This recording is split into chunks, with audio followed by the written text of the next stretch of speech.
تمام ہی سامعین السلام علیکم ورحمۃ اللہ وبرکاتہ۔ ہمارا الحمدللہ درس قرآن کا سلسلہ سالہ ہر سال سے جاری ہے، اور ہر اتوار کو ظہر کی نماز کے بعد تسلسل سے قرآن پاک کی آیات ترجمہ اور تفسیر بیان ہوتا ہے، اور یہ سلسلہ الحمدللہ سورہ فاتحہ سے آج 17واں پارہ سورہ انبیاء اختتام کو ہے، یا سیکنڈ لاسٹ رکوع ہے، اس کے اندر ہم پڑھ رہے ہیں۔ سورہ انبیاء علیہم السلام اس وقت اتری جب مکے کے لوگ اسلام کی تبلیغ کی وجہ سے حضور کے مخالف ہو گئے، اور نہ صرف حضور صلی اللہ علیہ وسلم بلکہ صحابہ کرام کے بھی مخالف ہوئے، اور مخالفت اتنی بڑھی کہ آپ صلی اللہ علیہ وسلم نے مسلمانوں کو حبشہ، افریقہ اور پھر مدینہ طیبہ ہجرت کی اجازت دے دی، اور خود بھی ہجرت کر کے تشریف لے گئے۔ لیکن ابتدا میں جب یہ سارا ماحول مخالف تھا تو شدید اذیت اور تکالیف کے ماحول میں یہ صورت مکے میں اتری، اور تسلی دی گئی کہ یہ سخت ماحول، مخالفت کا ماحول صرف آپ پیارے نبی صلی اللہ علیہ وسلم اور مسلمانوں کے لیے نہیں، بلکہ ان سے پہلے بھی نبیوں کے خلاف سخت حالات گزر چکے ہیں۔ حضرت ابراہیم کو آگ میں ڈالا گیا، حضرت نوح علیہ السلام کے زمانے میں شدید مخالفت ہوئی، حتیٰ کہ انہوں نے دعا کر دی مولا ان کو غرق فرما دے۔ حضرت ایوب علیہ السلام مختلف آزمائش میں، آل اولاد کی آزمائش، صحت کی آزمائش، اور اسی طرح جو ان کے کھیت کھلیان تھے اس کی آزمائش ہوئی۔ حضرت زکریا علیہ السلام کا واقعہ آیا کہ مختلف نبیوں کی مختلف آزمائشیں ہوئیں، اس میں سے ان کے ساتھ یہ کہ اتنی عمر ہونے کے باوجود اسی ملک شام فلسطین میں تبلیغی سلسلے میں سربراہ تھے، لیکن ان کے جانے کے بعد ان کا کوئی نائب جو اس تبلیغ دین کے سلسلے کو آگے بڑھائے موجود نہیں تھا۔ بیوی ان کی بانجھ تھی تو اللہ سے دعا کی، اے اللہ ربی لا تذرنی فردن، اللہ تو مجھے تنہا اور اکیلا مت چھوڑنا، وانت خیر الوارثین، تو بہترین وارث عطا کرنے والا۔ تو حضرت زکریا علیہ السلام کی 90 یا اس سے زائد سال عمر تھی، پھر اللہ تعالیٰ نے ان کی اہلیہ محترمہ کو بانجھ پن ختم کر کے اولاد سے نوازا، اور حضرت یحییٰ علیہ السلام ان کو عطا فرمائے۔ یہاں پہ جو بات ہے وہ یہ ہے کہ انبیاء علیہم السلام کے بارے میں حضور کا فرمان علی شان ہے صلی اللہ علیہ وسلم کہ جو انبیاء علیہم السلام ہیں وہ درہم اور دنانیر کا وارث نہیں کرتے، ان کا کوئی وارث مال و دولت کا نہیں ہوتا، کسی بھی نبی نے جائیداد نہیں بنائی۔ ان کے جو وارثین ہیں وہ ان کے تبلیغی مشن کے وارث ہیں، ان کے علم کے، ان کے آداب و اخلاق کے۔ تو حضرت زکریا علیہ السلام مال و دولت کے حوالے سے دعا نہیں کر رہے تھے کہ مولا میں تنہا ہوں، میرے بعد میری جائیداد کا کیا ہوگا، یہ نہیں، اے اللہ میں اس وقت اس کام تبلیغ رسالت کے پیغام کو پہنچا رہا ہوں، میرے بعد کوئی نائب ہو جو اسی سلسلے کو آگے بڑھائے۔ تو حضرت یحییٰ علیہ السلام ان کو عطا فرما گئے۔ حضور صلی اللہ علیہ وسلم کا فرمان ہے، لا نورث، ہم انبیاء اپنا کسی کو وارث نہیں بناتے، ما ترکنا صدقۃ، ہم جو کچھ چھوڑ جائیں، ہماری ملکیت میں اگر جو کچھ ہم چھوڑ جائیں وہ سب اللہ کی راہ میں صدقہ ہوگا۔ یہی وجہ ہے آقا علیہ الصلاۃ والسلام نے بھی کوئی جائیداد اور اس کے بعد کوئی وارث مال و جائیداد کا نہیں چھوڑا۔ احادیث طیبہ کے اندر ایک بات ملتی ہے کہ آقا علیہ الصلاۃ والسلام کے پردہ فرمانے کے بعد کچھ وارثین نے خلیفہ اول حضرت صدیق اکبر رضی اللہ تعالی عنہ سے اس بات کے حوالے سے بات کی کہ نبی علیہ الصلاۃ والسلام کی وراثت ہمیں مل جائے، تو حضرت صدیق اکبر رضی اللہ تعالیٰ عنہ نے یہ حدیث شریف ان کے سامنے پیش کی۔ اس میں جو سوال کرنے والے تھے ازواج مطہرات بھی ہیں اور حضرت بی بی فاطمہ الزہرا بھی ہیں۔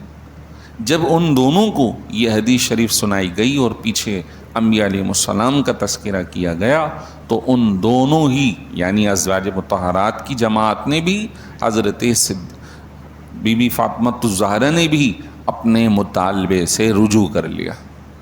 یہ معاملہ ختم ہو گیا۔ کیوں کہ آقا علیہ الصلاۃ والسلام اپنا مال بطور وراثت نہیں چھوڑتے، نبیوں کے احکام الگ ہیں، نبیوں کے احکام الگ ہیں۔ اسی طرح دوسرا مسئلہ انبیاء علیہ السلام کے لیے یہ ہے کہ اگر ان کا وصال ہو جائے، خصوصاً ہمارے نبی علیہ الصلاۃ والسلام کے بارے میں، کہ ان کی ازواج کسی اور سے نکاح نہیں کریں گی۔ کیوں کہ پوری امت کی وہ ماں ہیں، وَأَزْوَاجُهُ أُمَّهَاتُهُمْ، اور نبی کی ازواج ساری امہاتہم مومنوں کی مائیں ہیں، مومنوں کی مائیں ہیں۔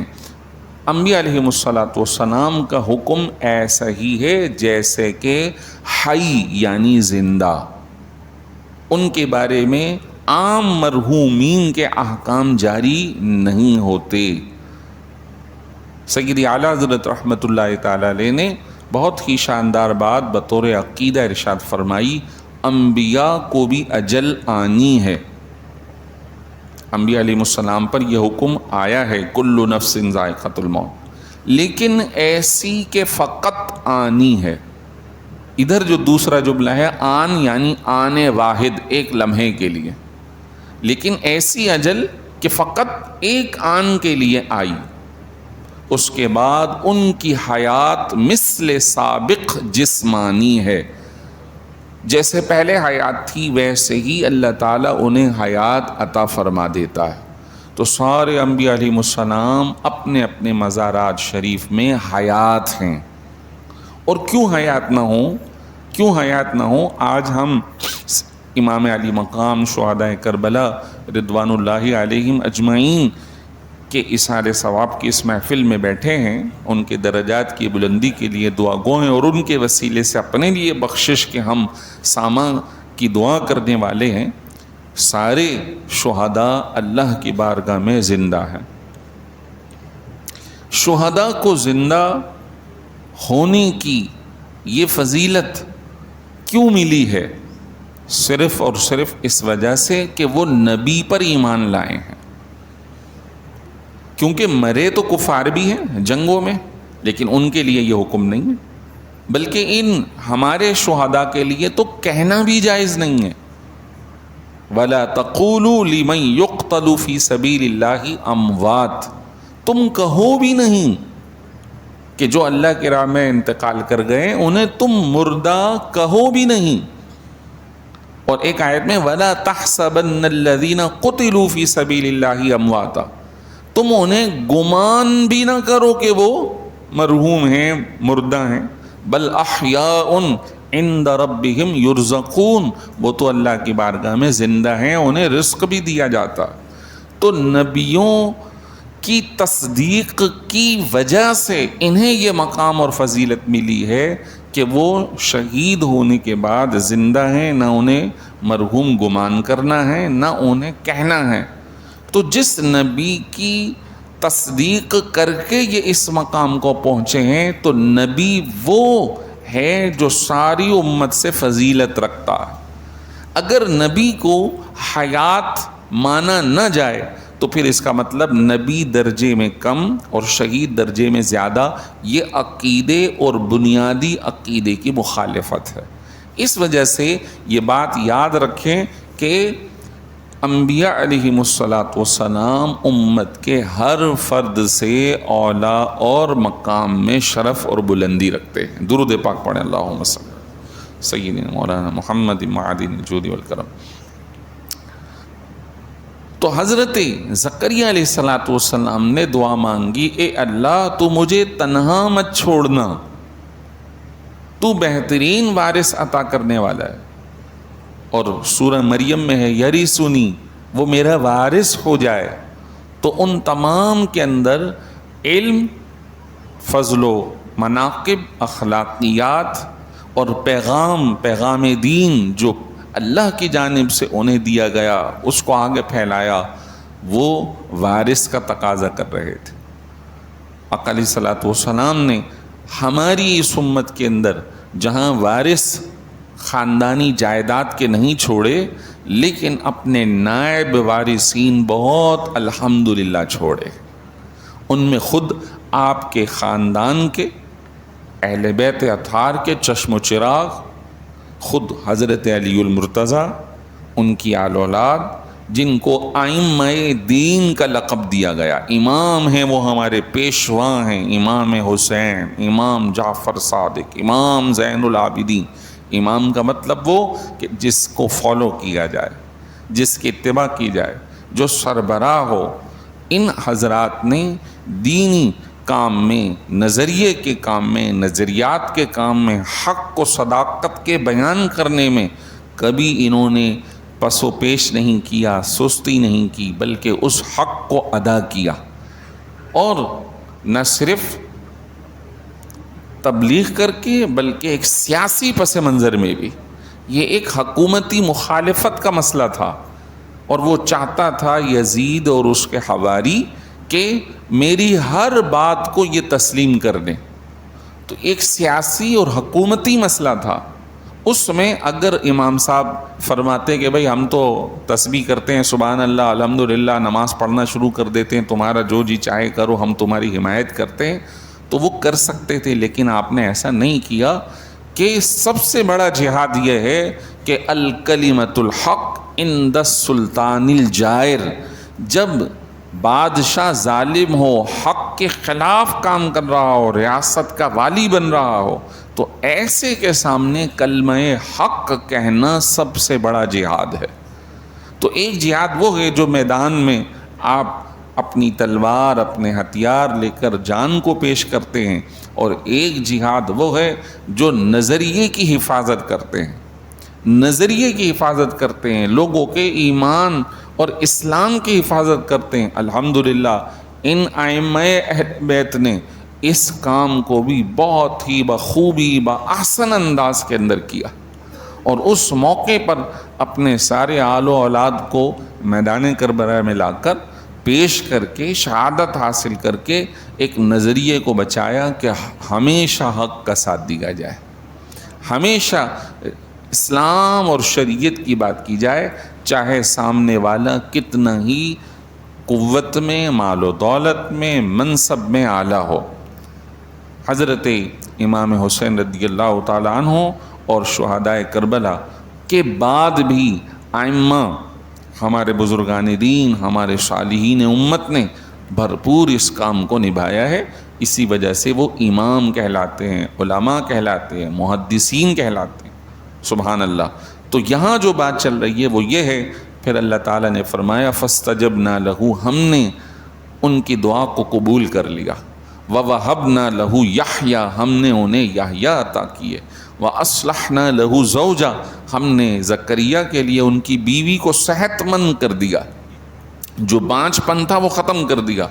انہم کانوا یسارعون فی الخیرات، یہ سارے انبیاء نیکی کرنے میں جلدی کیا کرتے تھے، یدعوننا رغبا ورہبا، اور یہ ہم سے دعا کیا کرتے تھے شوق میں اور خوف میں، ہماری طرف رغبت بھی کرتے تھے، ہم سے ڈرتے بھی تھے۔ تو انبیاء علیہ السلام کی یہ تین کام کہ نیکی کا جب موقع آ جائے تو جلدی کر لو۔ ہمیں بھی چاہیے کہ نیکی کرنے کے معاملے میں سستی نہ برتیں۔ نماز کی اذان ہو گئی ہے، اب انتظار نہ کریں، جیسے ہی سستی برتیں گے وقت نکل جائے گا، جماعت نکل جائے گی، نماز نکل جائے گی۔ اگر ایسا شخص جو نماز تو پڑھتا ہے لیکن وقت گزار کر پڑھتا ہے، خطا کر کے پڑھتا ہے، یعنی قضا کر دیتا ہے، تو فرمایا فویل للمصلین الذین هم عن صلاتهم ساہون، جہنم کی وادی ویل میں ایسے نمازیوں کو ڈالا جائے گا جو اپنی نمازیں قضا کر کے پڑھتے ہیں، کوتاہی کرتے ہیں۔ یہ تو نمازیوں کا مسئلہ ہے، جو نمازی نہیں ہیں، نماز نہیں پڑھتے ہیں، تو ان کے لیے کتنی سخت اللہ کی ناراضگی ہے۔ لہٰذا جو نہیں پڑھتے انہیں چاہیے کہ نمازوں کا اہتمام کریں۔ ہم تو بزرگوں کے ماننے والے ہیں، امام حسین کی بات کرنے والے ہیں۔ کیا امام حسین رضی اللہ تعالی عنہ نے کسی خواہش کی بنیاد پہ اس کے مد مقابل کھڑے ہو کے اپنی جان کا نذرانہ پیش کیا، یا دین کے لیے؟ دین کے لیے کیا۔ کس حالت میں کیا؟ سجدے کی حالت میں۔ آپ نماز میں تھے جب آپ پر وار کیا گیا، آپ کے سر انور کو آپ کے تن سے جدا کیا گیا۔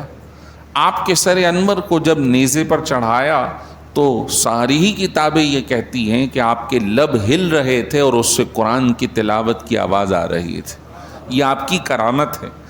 آج امت کی اکثریت ان سے محبت کا دعویٰ کرتی ہے، ہم سب کرتے ہیں، لیکن اپنے اعمال اور کردار میں ان کے رویوں کو اختیار کرنے کو ہم تیار نہیں ہیں۔ وہ تو کسی چھوٹی بات کو بھی تسلیم کرنے کو راضی نہیں کہ یہ دین کے خلاف ہے، اور ہم نے سارے کام شریعت کے خلاف کرنا شروع کر دیے۔ یہ مناسب نہیں ہے۔ لہٰذا ہر مسلمان کو چاہیے کہ وہ ان بزرگوں کے، ان ائمہ کے نقش قدم پہ چلے، ان کے اعمال کو اختیار کرے۔ نیکی کا وقت آ جائے تو سستی نہ کریں، جب دعا کریں تو رغبت اور خوف سے۔ رغبت یہ کہ میرا رب ہے، رحیم و کریم ہے، وہ ضرور دعا قبول فرمائے گا، اور خوف یہ کہ میرے اعمال برے ہیں، میرے کردار میں کمی ہے، میری گرفت بھی ہو سکتی ہے۔ وہ قادر مطلق ہے، چاہے تو وہ پہاڑ جیسے کو معاف فرما دے، اور چاہے تو وہ ذرے پر پکڑ فرما لے۔ فَمَن يَعْمَلْ مِثْقَالَ ذَرَّةٍ خَيْرًا يَرَهُ وَمَن يَعْمَلْ مِثْقَالَ ذَرَّةٍ شَرًّا يَرَهُ۔ جو اعمال حق کرے گا، ذرے کا ہو تب بھی دیکھ لے گا، اعمال کرے گا ذرے کا بھی ہو شر، وہ بھی دیکھ لے گا۔ اللہ اکبر۔ فرمایا وَكَانُوا لَنَا خَاشِعِينَ، یہ سارے نبی ہم سے خشوع رکھتے تھے، ڈرتے تھے، خوف رکھتے تھے۔ حالانکہ انبیاء علیہ السلام ہیں، ان سے بڑھ کر دنیا میں کوئی محترم نہیں، اس کے باوجود وہ اللہ کا خوف دلوں میں رکھتے ہیں۔ آج امت مرتبے میں نہیں، ہمیں اپنے خاتمے کا معلوم نہیں، پھر بھی بے خوف ہیں۔ سب سے زیادہ خطرناک جو صورتحال یہ ہے کہ اللہ سے بے خوف ہو کر بندہ گناہ میں مبتلا رہے۔ حضور نے فرمایا کہ اللہ تعالیٰ نے فرمایا، حدیث قدسی ہے، کہ میں اپنے بندے پر 2 خوف اور 2 امن جمع نہیں کروں گا۔ اگر وہ دنیا میں خوف رکھتا ہوگا تو میں آخرت میں اسے خوف زدہ نہیں کروں گا، اسے امن عطا فرماؤں گا۔ اور جو دنیا میں بے خوف ہو جائے، نافرمانی میں ڈوب جائے، تو پھر میں اسے وہاں خوف میں یعنی تکلیف اور عذاب میں مبتلا فرماؤں گا۔ یہ بہت سخت معاملہ ہے۔ انسان بے خوف ہو کر اللہ کی نافرمانی میں لگ جائے، ارے میرا رب ہے معاف کرے گا، جو چاہو کرو۔ نہیں، وہ پکڑ فرمائے گا، مجھے ڈرنا چاہیے، اور اس خوف کے بعد پھر یہ امید لگائے کہ جو میں ناقص آدمی کر سکتا تھا کر گیا، یقیناً میں نے حق ادا نہ کیا، اب امید رکھتا ہوں کہ میرا رب بڑا رحیم غفار ستار ہے، وہ ضرور مجھے معاف فرما دے گا۔ اگلی آیت مبارکہ فرمایا والتی احصنت فرجہا فنفخنا فیہا من روحنا وجعلناہا وابناہا آیۃ للعالمین۔ فرمایا اسی طرح اے حبیب زکریا کو یاد کرنے کے بعد اس عورت، اس خاتون کو بھی یاد کریں، اس کا بھی ذکر کریں کہ جس نے اپنی حیا کو، اپنی پاک بازی کو قائم رکھا، یعنی بی بی مریم۔ فنفخنا فیہا من روحنا، تو پھر ہم نے ان میں اپنی جانب سے روح کو ڈال دیا، روح پھونک دی۔ وہ روح حضرت مریم کے اندر حضرت عیسیٰ علیہ الصلوۃ والسلام۔ اللہ تعالیٰ ان کی پاک بازی کے بارے میں ارشاد فرما رہا، اس عورت کا تذکرہ، اس عورت کو بیان کریں کہ جس نے اپنی پاک بازی سلامت رکھی۔ اس سے نظریہ اسلام واضح ہوتا ہے، ہم حضرت بی بی مریم کے پاک اور صاف طیب ہونے کے قائل ہیں۔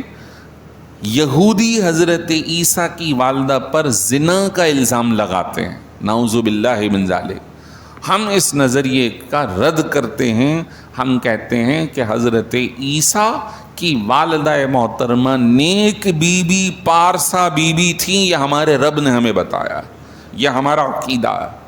یہ تم غلط الزام لگاتے ہو۔ تو یہودی قوم نے کسی کو نہیں بخشا، نہ نبیوں کو نہ اپنے نبی کو۔ حضرت موسیٰ کے خلاف ہوئے، حضرت زکریا کے خلاف ہوئے، کئی نبیوں کو شہید کیا۔ یہ اس دنیا کی بدترین قوم ہے جس نے اللہ کی نافرمانی بھی کی اور فرما بردار لوگوں کو شہید بھی کیا۔ آخر کیا وجہ ہے کہ ان کو قیامت تک رکھا ہوا ہے؟ بس ان کی آزمائش ہے۔ اللہ تعالیٰ چاہتا ہے یہ اپنے گناہ میں مزید ڈوبیں، پھر اللہ ان کی پکڑ کرے تو کل کو ان کے پاس عذر باقی نہ رہے۔ اور یہ ایک آزمائش مسلمانوں کے لیے بھی ہے، ان کے ذریعے، شیطان کے ذریعے، کہ تم ایسا کام مت کرنا۔ یا ایھا الذین آمنوا لا تکونوا کالذین آذوا موسیٰ فبرأہ اللہ، اے ایمان والو تم ان یہودیوں کی طرح مت بن جانا جنہوں نے موسیٰ کو اذیت اور تکلیف دی تھی، اس پہ الزام لگایا تھا، گستاخی کی تھی، بے ادبی کی تھی۔ الحمدللہ امت مسلمہ کسی بھی نبی کی بے ادبی کی قائل نہیں۔ ہمارے نبی کی تعلیم ہے نہ صرف اپنے نبی سے محبت کرو بلکہ سارے نبیوں کا احترام اور محبت بھی لازم ہے۔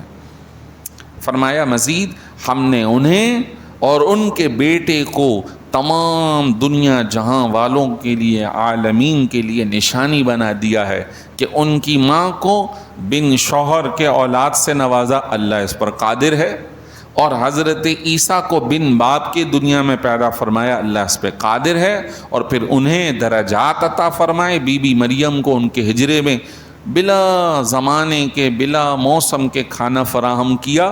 ان اللہ یرزق من یشاء بغیر حساب۔ اور حضرت عیسیٰ کو یہ عطا کیا کہ وہ جو لوگ کھا کر آتے تھے بتاتے تھے رات کے تم نے کیا کھانا کھایا ہے۔ یہ غیب ہے جو دنیا سے پردے میں تھا، یہ اللہ نے حضرت عیسیٰ کو عطا فرمایا تھا۔ یہی تو ہم اہل سنت کہتے ہیں کہ نبیوں کو اللہ نے غیب کا علم عطا فرمایا۔ جاہل لوگ کہتے ہیں یہ کفر ہو گیا، شرک ہو گیا۔ تو حضرت عیسیٰ کے بارے میں جبھی تو وہ عیسائی کفر میں مبتلا ہوئے تھے، ہم کہتے ہیں بھائی یہ خدائی عطا ہے اور یہ اللہ نے معجزہ عطا فرمایا، یہ تو امت کو ماننا فرض ہے، خود قرآن میں موجود ہے، یہ اللہ نے عطا فرمایا۔ شرک اس وقت ہوگا جب اللہ کے مد مقابل کہا جائے اللہ بھی، اور یہ از خود اللہ کی عطا سے نہیں، خود ہم تو اس بات کے قائل ہیں حضرت عیسیٰ پیدا ہوئے، جو پیدا ہوا وہ خدا کہاں ہو سکتا۔ لوگ کم علمی میں میلاد مصطفیٰ کو شرک اور بدعت کہتے ہیں، شرک کہتے ہیں۔ ارے بھائی شرک کیسے ہو سکتا ہے؟ شرک تو اس صورت میں ہو جب خدا بھی پیدا ہو، نبی بھی پیدا ہو۔ میلاد کا مطلب ہی پیدائش کی محفل ہے، ان کی پیدائش کے واقعات ہیں۔ یہ تو عین توحید ہے، جو میلاد بنائے گا وہ توحید کا اعلان کرے گا، اللہ وہ ہے جو پیدا نہ ہوا، نبی وہ ہیں جن کو اللہ نے 12 ربیع الاول میں دنیا میں پیدا فرمایا۔ اللہ تبارک و تعالی ہمیں عمل کی توفیق عطا فرمائے۔ وآخر دعوانا ان الحمد للہ رب العالمین۔